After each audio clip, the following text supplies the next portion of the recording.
मैं राजीव रंजन की तरफ रुख कर लेता हूं। राजीव, क्योंकि हम लगातार आरक्षण को लेकर चर्चा कर रहे हैं और जाहिर सी बात है ये जो आग आरक्षण की महाराष्ट्र में हमें देखने को मिल रही है, ये आग सिर्फ महाराष्ट्र तक सीमित नहीं रहेगी। ये मुद्दा सिर्फ महाराष्ट्र का मुद्दा नहीं रहा है, क्योंकि जिस तरह से इंडिया अलायंस ने, विपक्षी पार्टियों ने ओबीसी कार्ड को लेकर सियासत खेलना शुरू कर दिया है। अब जब देश में लोकसभा चुनाव होंगे तब ये एक अहम मुद्दा बन जाएगा। ओबीसी को लेकर जिस तरह से अभी सियासत देखने को मिल रही है, आरक्षण को जिस तरह से सियासत देखने को मिल रही है, आपको लग रहा है कि एक बार फिर देश में एक तो मंडल बनाम कमंडल की राजनीति देखने को मिलेगी, और दूसरा क्योंकि आप लोगों के बीच जाते हैं राजीव, आरक्षण को लेकर जो देश के नौजवान हैं, युवा हैं, उनकी सोच क्या है?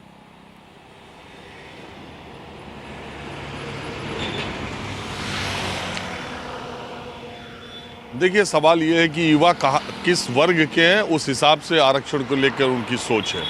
दूसरी बात आपने जो कही कि ओबीसी पॉलिटिक्स को लेकर के पूरे देश में निश्चित तौर पर 2024 में, और वो एक आपको मालूम है कि धर्म, मैं बार बार कहता हूं कि इस देश में चाहे विकास की बात की जाए, चाहे जिस बात की भी बात की जाए, लेकिन चुनाव तो किसी कार्ड पर खेला जाता है, और चुनाव के कार्ड धर्म और जाति के पिछले 30 साल से भारत की राजनीति में अलग अलग जगह है, और एक दूसरे की कार्ड भी यही है, धर्म और जाति का कार्ड।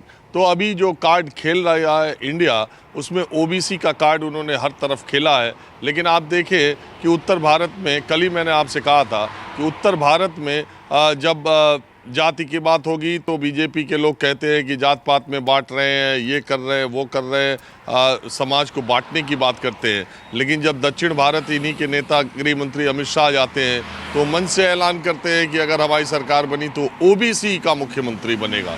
ऐसा क्यों है? ऐसा सब समीकरण के हिसाब से, और राजनीतिक घटनाक्रम और राजनीतिक समीकरण है, उस हिसाब से पॉलिटिकल पार्टीज अपना एजेंडा, अपनी रणनीति तय करती हैं।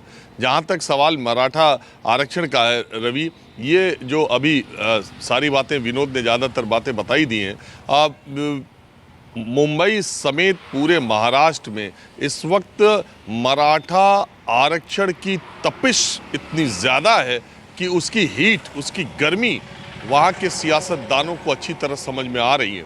विनोद को मालूम है कि बारामती आज अपने कार्यक्रम, बारामती अपने गृह क्षेत्र में उप मुख्यमंत्री अजीत पवार जाने वाले थे, और वहाँ मराठा समाज के लोगों ने एक चीनी मिल के कार्यक्रम में जाने वाले थे।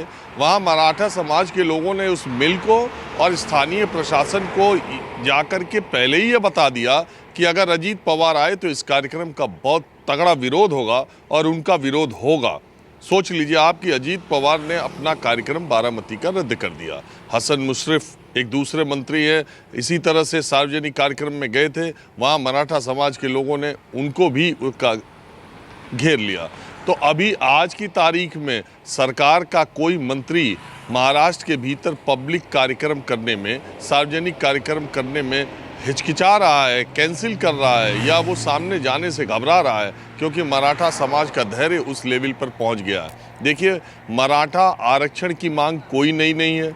मराठा आरक्षण दिया नहीं गया ऐसा भी नहीं है। पहले भी 2 बार सरकारों ने ऐसी कोशिशें की हैं और आरक्षण देने की बात कही, लेकिन अदालतों ने उस आरक्षण को ख़त्म कर दिया, उसको गैर कानूनी कर दिया। सरकार के सामने दिक्कत ये है कि किस तरीके से दिया जाए। दूसरी बात, अगर आप महाराष्ट्र के ज़मीन की बात करेंगे, संसाधन की बात करेंगे, खेती बाड़ी की बात करेंगे, तो वहाँ का मराठा समाज ज़्यादातर आधिपत्य उन्हीं का है। अगर आप शुगर मिल की बात करें, 125 के आसपास शुगर मिल है महाराष्ट्र में। 115 शुगर मिल्स पर मराठा समाज के लोगों के ही नियंत्रण में वो चलती है। सबसे ज़्यादा ज़मीनें, सबसे ज़्यादा खेती मराठा समाज के पास है। लेकिन जैसा देश में और समाज में कि मुट्ठी भर लोगों के पास ज़्यादा पैसा है और बहुमत या ज़्यादातर जनसंख्या गरीब है, उसी तरह से मराठा लोगों में भी जो एक बड़ी जनसंख्या है वो बहुत गरीबी, और अगर आप किसानों की आत्महत्या से लेकर के तमाम गरीबी देखेंगे तो वो मराठा समाज के लोगों में है। इसीलिए ये डिमांड बहुत पहले से है। सरकार उसका रास्ता एक दूसरी जाति में शामिल करके मांग जो थी कि कुर्बी जाति में शामिल करके उनको दिया जाए, उसमें दूसरे वर्ग का